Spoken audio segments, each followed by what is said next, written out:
20 ans, jour pour jour, Cheikh Tidiane, le Diola sombré au large des côtes gambiennes. Voilà, en naufrage, Fatick qui a fait officiellement 1863 morts, 20 ans après. Les souvenirs sont encore vivaces dans les esprits. Rappel des faits dans cet élément signé d'Issa Prera. C'est l'une des plus graves catastrophes de l'histoire de la marine civile. Le 26 septembre 2002, le Diola se retournait au large des côtes gambiennes, emportant plus de 2000 personnes. Le ferry battant pavillon sénégalais assurait la liaison entre Dakar et Ziguinchor, et cela depuis 1991 avec 2 rotations hebdomadaires. Mais ce 26 septembre sera son dernier voyage. Arrivé au large des côtes de la Gambie, vers 22h, la vacation radio avec Dakar n'émet plus de signal. Une demi-heure plus tard, le navire se mit à couler. En quelques heures, le bateau est au fond de l'eau. Dans cette nuit noire et pluvieuse, la mer engloutit toutes ses âmes. Un navire qui initialement devait contenir 580 passagers, plus de 800 billets ont été vendus, sans compter les enfants de moins de 5 ans qui voyageaient gratuitement. Durant des heures et des heures, les passagers ont appelé et attendu des secours qui ne viendront que le lendemain matin à 8h15. Un chalutier nommé Artemios arrive sur les lieux et avertit le port de Dakar du retournement du bateau le Diola. Officiellement, 1863 personnes de 12 nationalités sont mortes ou disparues. Des rescapés, il y en a eu 64. Aujourd'hui, l'épave repose à 15 mètres de profondeur. Ce naufrage est la plus grande tragédie maritime que le monde a connue. Mais en 2003, la justice sénégalaise décide de classer le dossier concluant à la seule responsabilité du commandant de bord, lui aussi disparu dans ce naufrage. Des morts et des disparus dans cet accident qui également a laissé beaucoup d'orphelins. Aminata Somdiata, ressortissant de la Casamance, demande plus de solidarité autour des familles des victimes.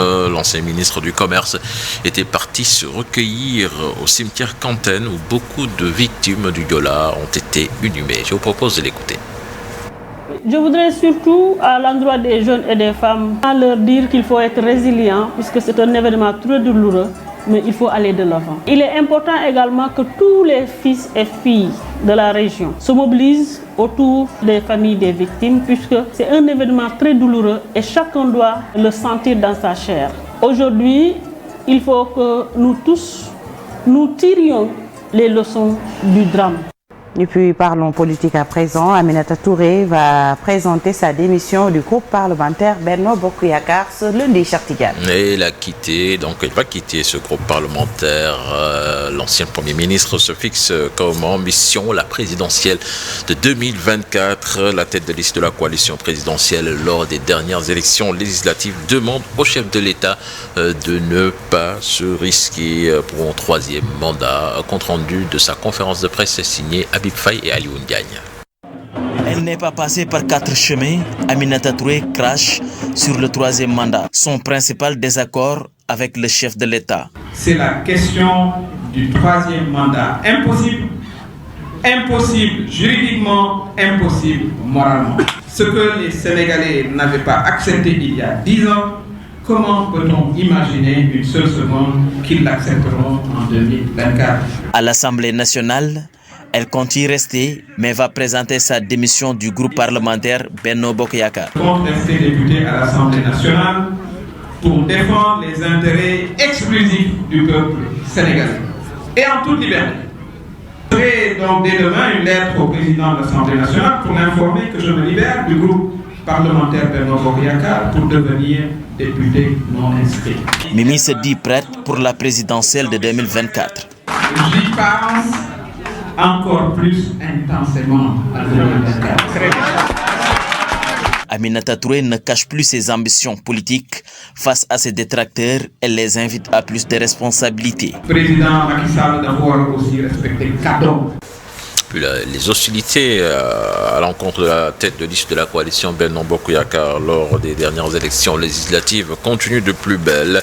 Les femmes militantes de l'APR à Kaolack se disent déterminées à lui barrer la route dans la capitale du Saloum.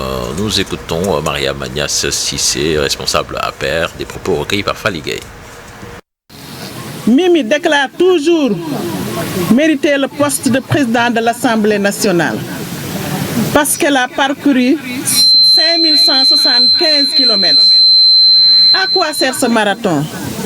Si la finalité est de perdre son bureau de vote et son centre de vote. C'est la première fois dans l'histoire du Sénégal qu'une tête de liste gagne une élection avec un score aussi étriqué. Maintenant, qu'elle trace sa propre voie, qu'elle le fasse avec élégance. Comme dans l'histoire politique du Sénégal, tous ceux qui ont été dans sa situation l'ont fait. Le président Macky Sall est un bel exemple. Quand il s'est agi de quitter le PDS, il a rendu tous ses mandats électifs, celui du député et du maire de Fatick. Il n'a jamais dit que je suis député parce que les Sénégalais ont élu ou je suis maire de Fatick grâce aux Fatickois. Il l'aurait bien fait si on suit la logique de Mimi, qu'elle aille jusqu'au bout de sa logique en rendant son poste de député grâce à la liste Benno. Nous, responsables de Kaolack, déclarons Aminata Touré persona non grata dans la ville de Kaolack. Car ici habitent des gens dignes qui ne trahissent jamais, quelles que soient les vicissitudes de la vie. Ay Saloum Saloum lañu. Qu'elle aille s'organiser ailleurs, mais pas ici. Et puis retenez ce matin la conférence des leaders de Yewwi Askan Wi qui fera face à la presse. Donc ce lundi, ce sera à partir de 12h. Lancement également des concertations sur la vie chère ce lundi au Palais de la République à partir de 16h. Les parties concernées donc se retrouveront, comme l'avait annoncé le chef de l'État lors de son dernier discours à la nation. Et puis Fatih, un mot de sport pour terminer avec ce match amical international. Les U23 du Sénégal qui s'impose encore une fois devant le Maroc. Hier, les protégés de Demba ont battu les Lionceaux de l'Atlas sur le score de 3-1 avec des buts signés Malé Diagne, Ibrahima Mandefou et John Lopi. Lors du premier match, le Sénégal s'était imposé également 4-0 face au Maroc. Merci beaucoup, cher Tidiane. C'était le premier bulletin de la journée. À tout à l'heure pour la version Wolof. Ce sera aux alentours de 7h10, 7h15. Tout de suite.